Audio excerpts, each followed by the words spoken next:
Are we providing healthcare or basically delivering freight? Yeah, we're moving people, but I think this is really proven. We practice healthcare and we practice extremely innovative healthcare out there and embracing technologies such as drones and the delivery of these, not just blood, but we're having the ability now to deliver AEDs and naloxone and PPE and a lot of other things, and then now blood right to a scene, whether we're carrying blood on our vehicles, on our ambulances, or if we're having it delivered automatically with a drone. It's amazing the things that are happening out there.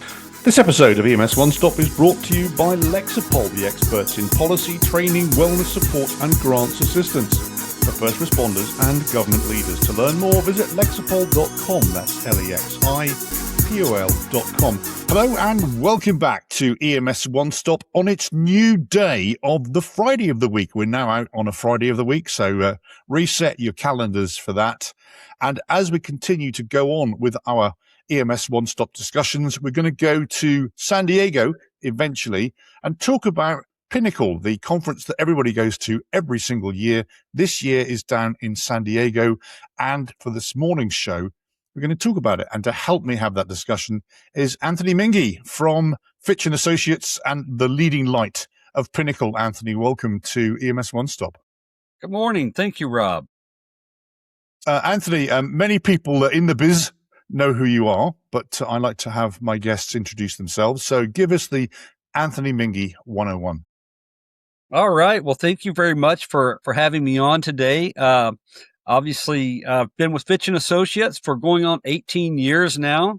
Been involved in EMS for, we'll just say, a few decades at this point, without giving away too many of my secrets.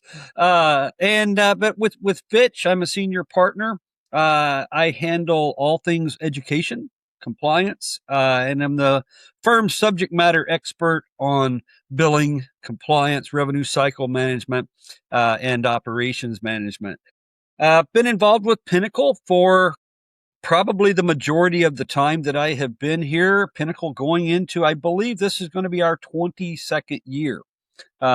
We did have a little blip during COVID where we had to go virtual, but we still carried on even during that period of time.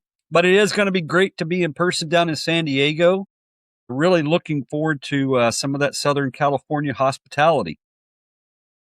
Pinnacle is on everyone's calendar every year. People talk about it. It's much anticipated and, of course, much discussed and debated afterwards because of the content that comes up. Just a reminder, by the way, it's the 13th to the 16th of July in San Diego, and we'll put everything you need to know in the show notes.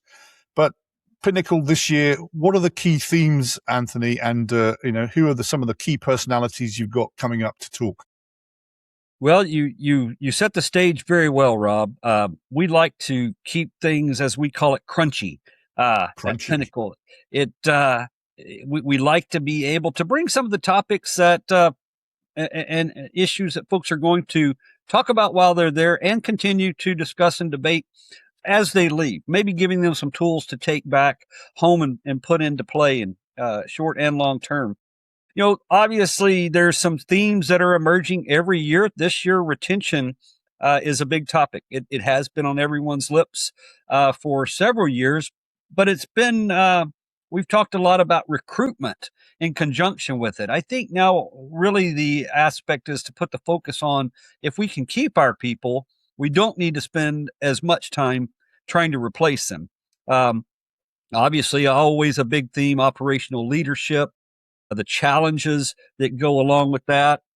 The financial aspects are always on everyone's mind, and we'll be talking about this as a business. We really have to look at it, taking a viewpoint maybe from some of our other folks in the industry, and some tips and pointers from them.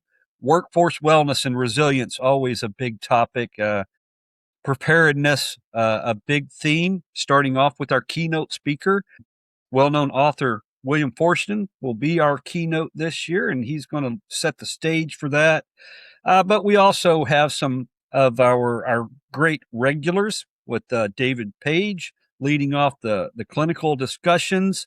that start the conference off. And then we also got some of the cutting edge things of AI and the tech, and maybe the great advantages and some of the pitfalls associated with that.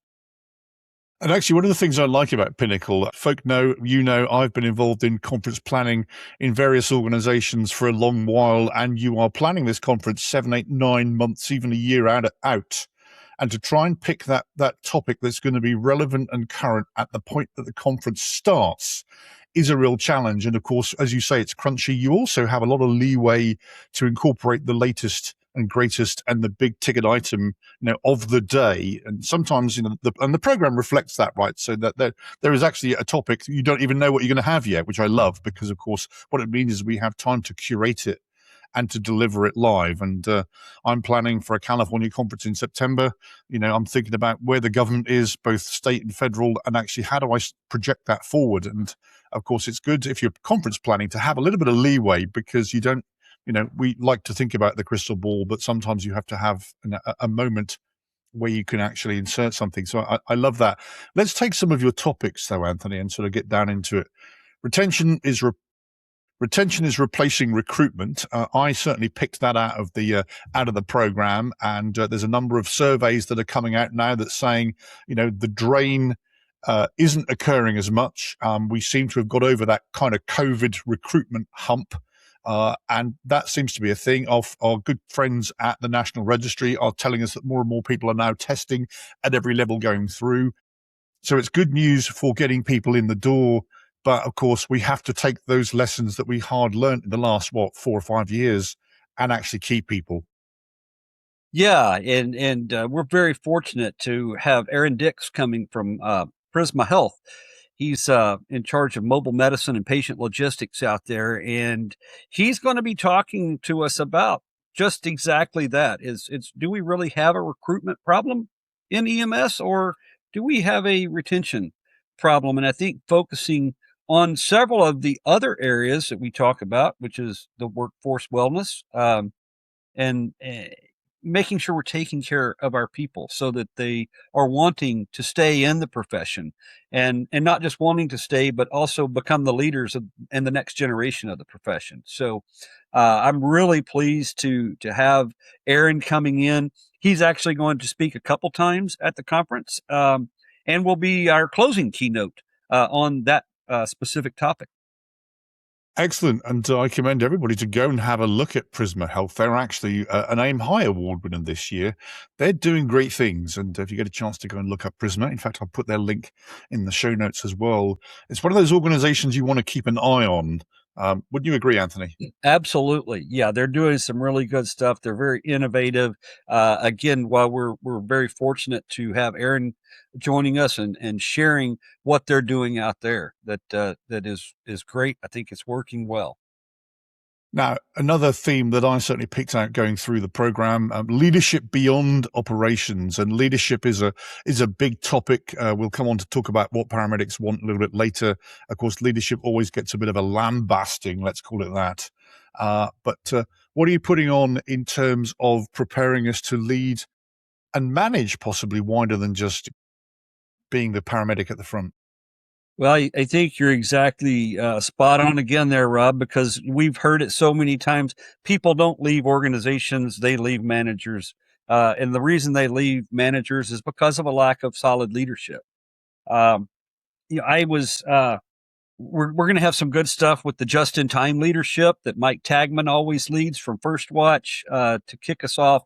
They'll be doing that on Monday evening, and he'll be joined by Carly Strong. I'm really excited to have Carly there, joining Mike and the good people from First Watch, and we'll carry the theme on through the conference. We're going to have some data-driven leadership. How are we using that to help monitor and lead our people through the right processes? And I had the great fortune of taking over Jay Fitch's leadership series when he handed the reins over to me, and I'm going to be taking a little different concept this year and reviewing Matthew McConaughey's book, Greenlights, for the folks. If anybody hasn't read that yet, pick a copy up and read it before the conference. And what my goal is to take some of the leadership lessons that we can take from that book and turn those red lights into green lights in EMS. So that'll be a new strategic leadership session we're going to be doing. And so I hope it will be all right. You mentioned Taigman there. I seem to mention Mike. Mike is one of my personal gurus, right? And so the session that Mike does pretty much every year at Pinnacle is a sort of a pickup session. And we talked about, having something that's so current. And Mike will have a blank, probably whiteboard or flip chart there, and go around the room to highlight what the big ticket items of concern are. And then in a second, between Mike and obviously Carly's going to join him, to create something that's meaningful and some great takeaways, and obviously with the guru that is Taigman, some memorable takeaways and top hints and tips. And so that's something to mark your dance card for, I think, as well. My number 3 point that I picked up from just analyzing the program: workforce wellness and burnout.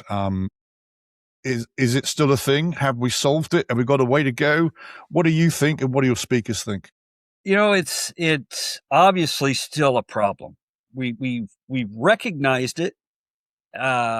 We know it's a problem. Have we solved it? Definitely not. Burnout is still too high. One suicide is way too many, and it's definitely having a negative impact on the profession. My colleague at Fitch, Dr. Steve Knight, is going to be doing a session on burnout and fatigue and EMS and fire. And talking about the shared responsibility. Is it a system failure? Is it a leadership failure? And ultimately, how do we address this? Because the fact of the matter is it's still there, and we can't push it into the dark corners of our organizations and just hope it goes away. Indeed, and it's a lesson for all. I certainly have scanned the What Cops Want and the What Firefighters Want surveys, in addition to the What Paramedics Want. And unfortunately, it's not just us, and that, I'm not saying that by way of an excuse, but I think it's the way that we're training public safety leaders right now seems to be a problem. I would totally agree. I had the opportunity to visit with some of our prior Pinnacle speakers, including some of our keynoters, Kristen Hadid from a few years ago, who wrote the great book Permission to Screw Up, and gave us the lessons in that. And she's still working on the same things. She's doing some great stuff out there, and as are so many others.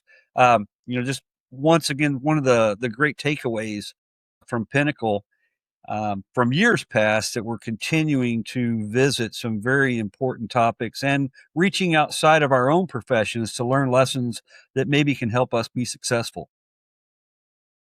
My next kind of thing that I picked up is preparedness and resilience.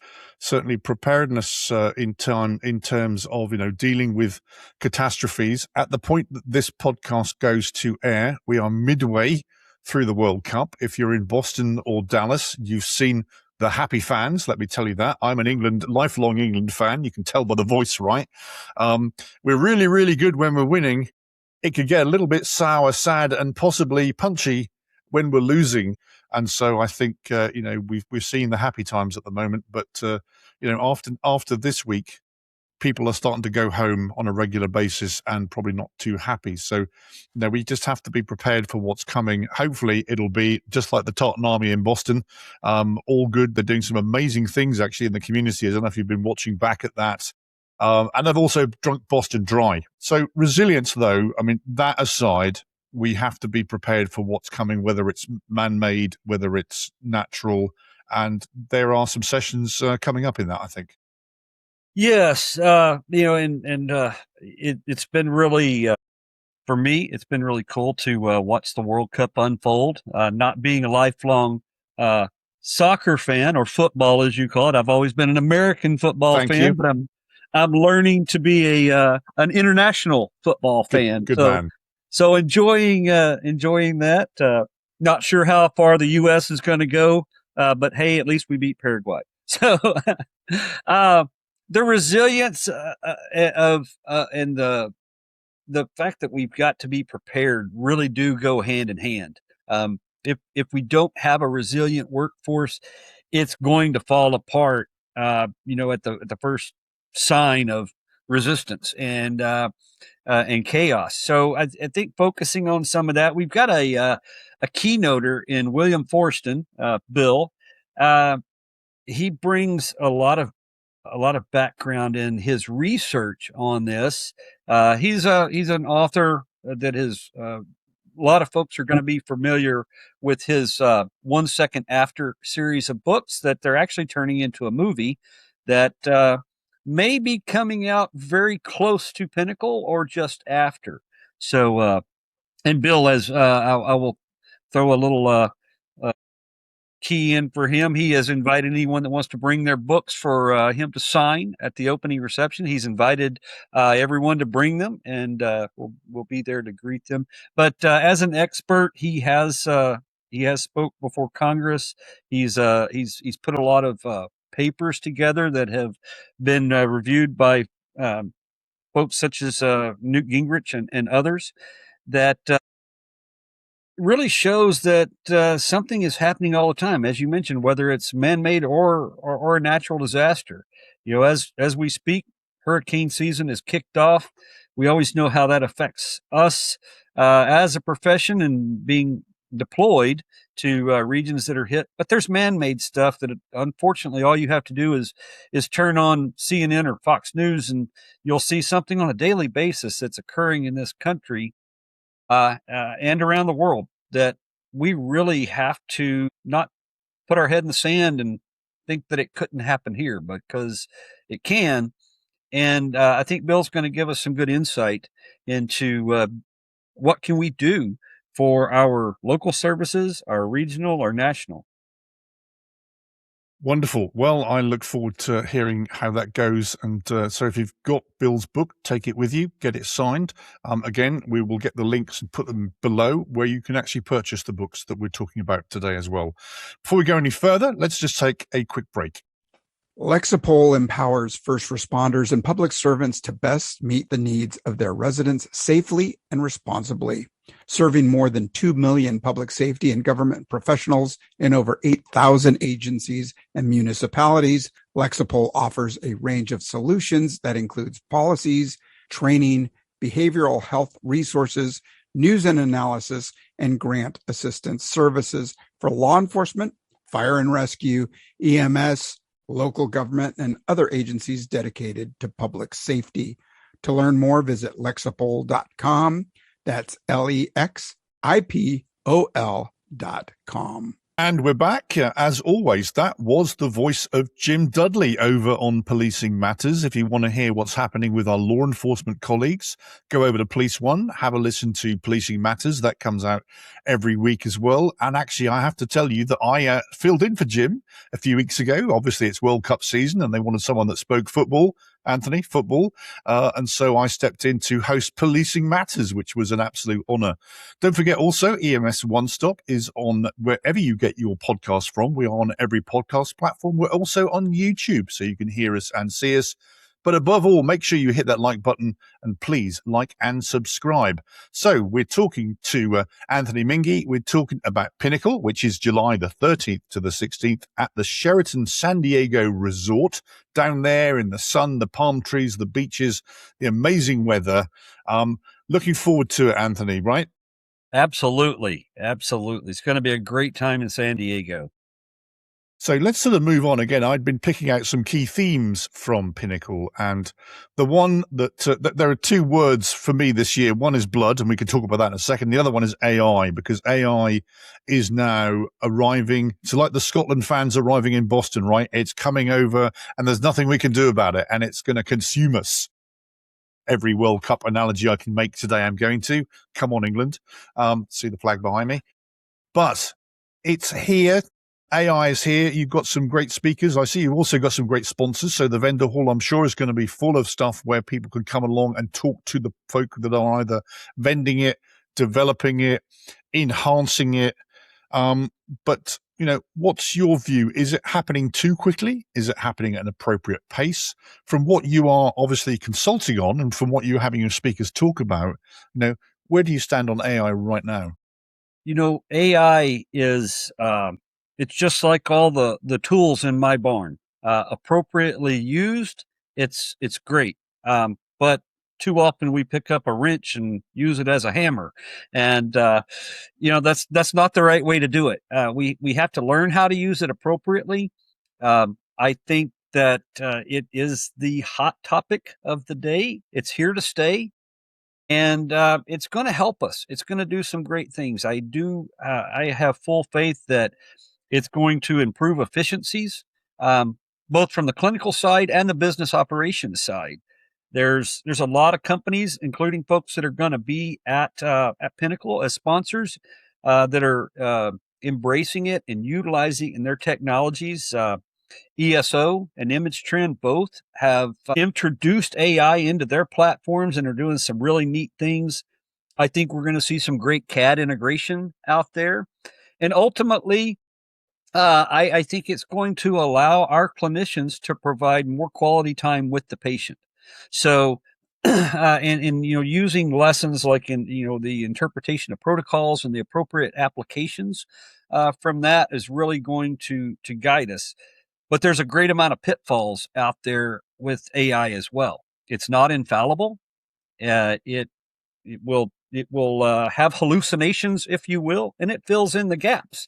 It's a logic-based system, and if there's something that's not logical, then it's going to try to find something to fill in that gap. And my recommendation to everyone is it is never meant to replace this computer right here. And but it will be a great tool, and we're going to have some good people talking about that, and again, some great sponsors that are going to be showcasing some of the things that they're doing with AI.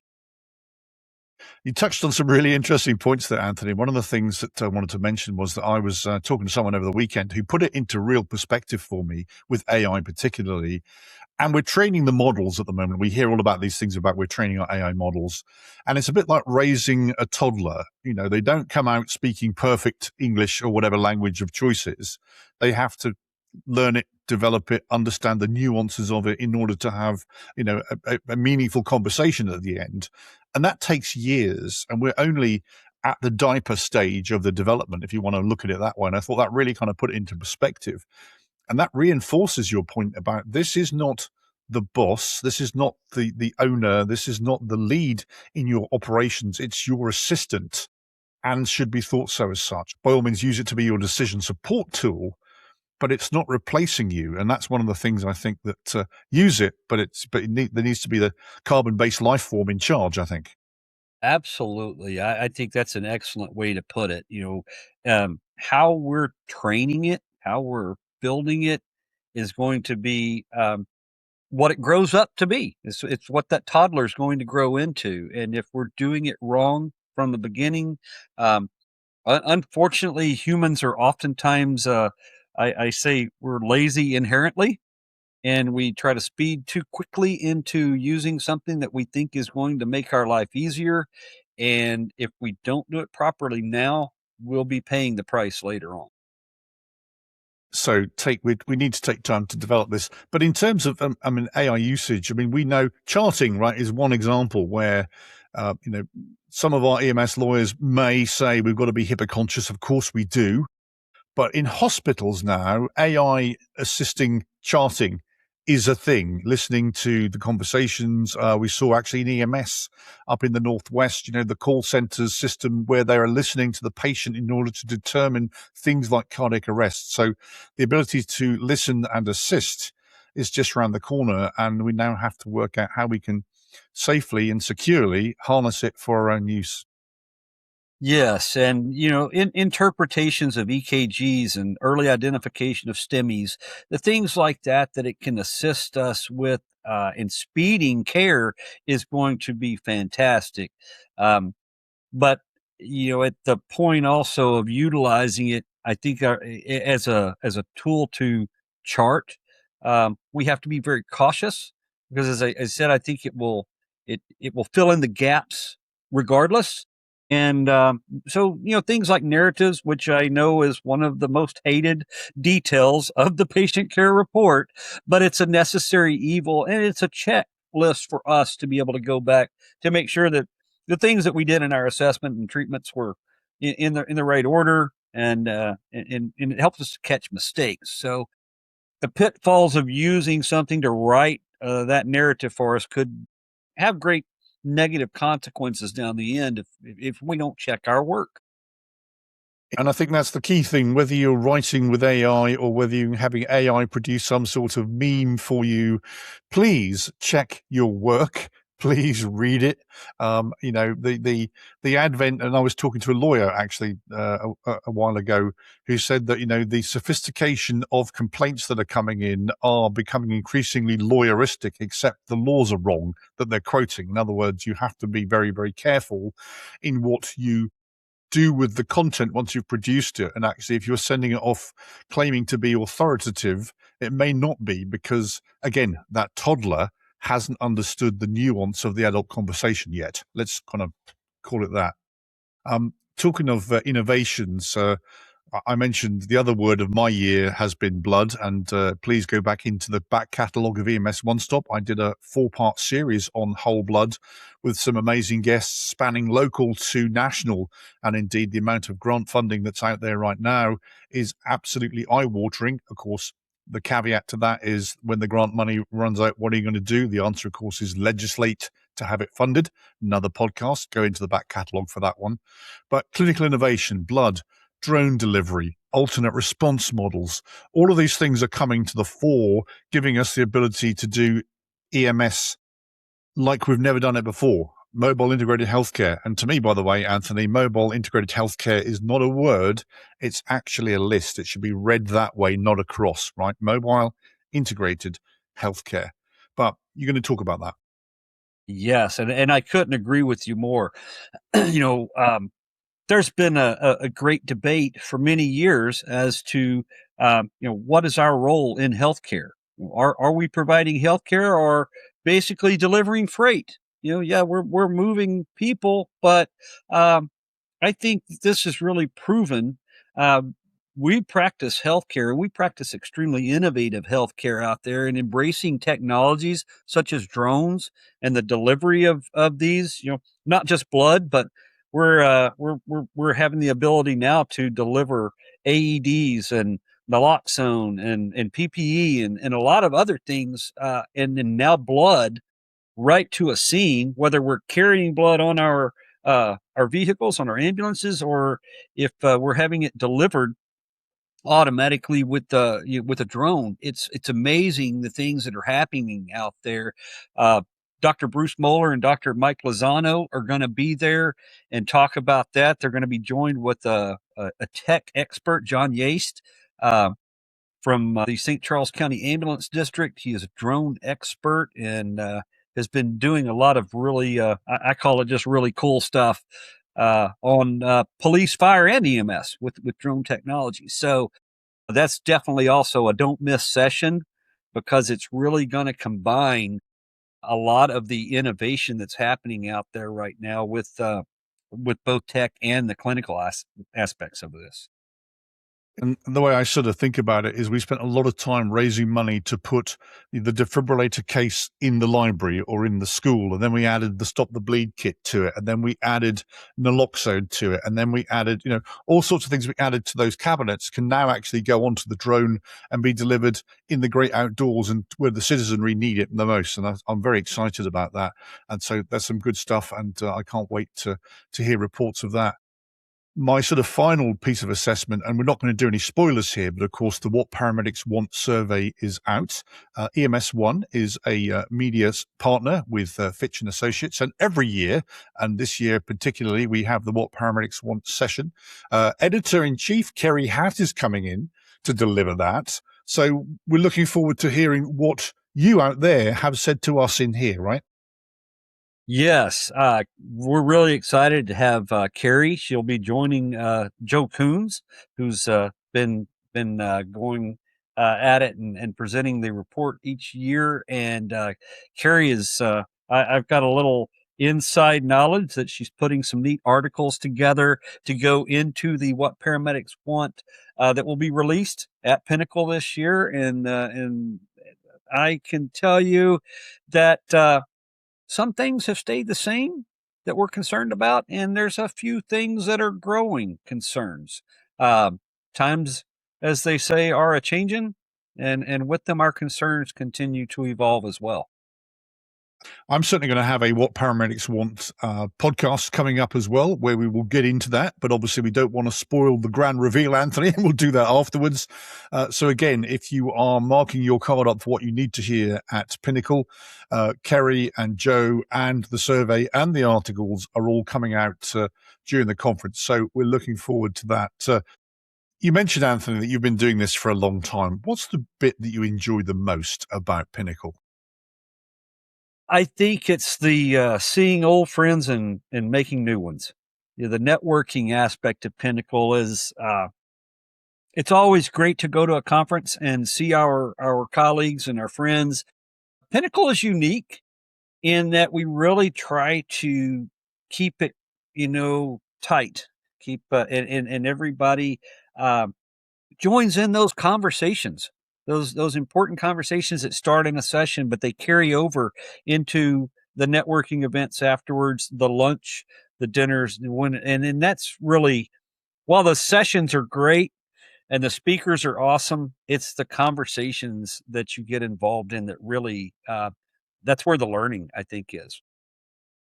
That may actually almost be the same answer to my next question, but it's possible to get a sort of late sign on. But if not this year, why should folk come to Pinnacle every year? I think that is one of the biggest things, Rob. Is it's just so important to build your network. That helps define us as leaders. The more that we learn, the more we can share. And good leaders share. And by going to Pinnacle, you're going to get a lot of information in the sessions, but you're really going to build a great network outside of them that you can carry forward throughout your career. I guess the tough question, which of course you do ask, is what's the conversation we're actually avoiding right now in EMS? I think probably responsibility as leaders, and that's something that is it's a great challenge. We have to give credit where credit is due, and we've got to accept responsibility sometimes when it's very uncomfortable, and that may mean having some difficult conversations and addressing some things outside of our comfort zone, but accepting responsibility, whether it's EMS or healthcare at large, and probably many other professions. Being responsible leaders is probably one of our largest challenges. That's a great answer. And, this is a very, very grown up job. And, it's not a club. It's actually a serious business of saving life. So my final question, Anthony, that I ask all of my guests, is there anything I've forgotten to ask or anything you need to tell us? Well, I can tell you that all of your guests that are watching us today, I'm going to be offering them early registration rates, and there will be a code that if they haven't signed up for Pinnacle yet, that they can use that code for an early reg rate to get them a discount to come to Pinnacle and join us for another great time in San Diego. Well, there you go. We will put that in the show notes too. It's not too late to sign up, particularly if you live in the Southwest and you can get over for a few days to San Diego. A, who doesn't want to go to San Diego, first of all? And B, who doesn't want to go to Pinnacle? So, Anthony, we'll put all of those comments and notes in the show notes. And for the minute, thank you very much, sir. Thank you for having me on, Rob, and for all that you always do for Pinnacle and all the great articles that you put out and the escalator, all the fun stuff that is Rob Lawrence. Well, thank you very much. And I can also share with you that we came off the escalator, Anthony. You'd be interested to know this. And for the next few weeks on our other social media channel, we're not on the escalator. We're actually starting a series called Taigman's Top Tips, because who wouldn't want a Taigman top tip, right? So thank you for allowing me to plug that. All right. Great. I'll be looking forward to that. So there we go. The Pinnacle Conference is July the 13th to the 16th, 2026 at the Sheraton San Diego Resort in San Diego, California. There's still time to get in if you're quick. Thank you to Anthony Minge. Thank you to Fitch Associates. Thank you to the good folk and speakers that are coming up at Pinnacle. It's one of those ones that if you can't go, people are going to be talking about it long afterwards. And of course, there's going to be articles and coverage. And perhaps, Anthony, we can come back and do a bit of a wash up and a lessons learned session as well. I think we might that might be an interesting thing to do as well. But for the minute, that was another edition of EMS One-Stop, the award-winning, by the way, EMS One-Stop. So please make sure that you like and subscribe. My guest was Anthony Minge. I've been Rob Lawrence. And until next time, bye for now.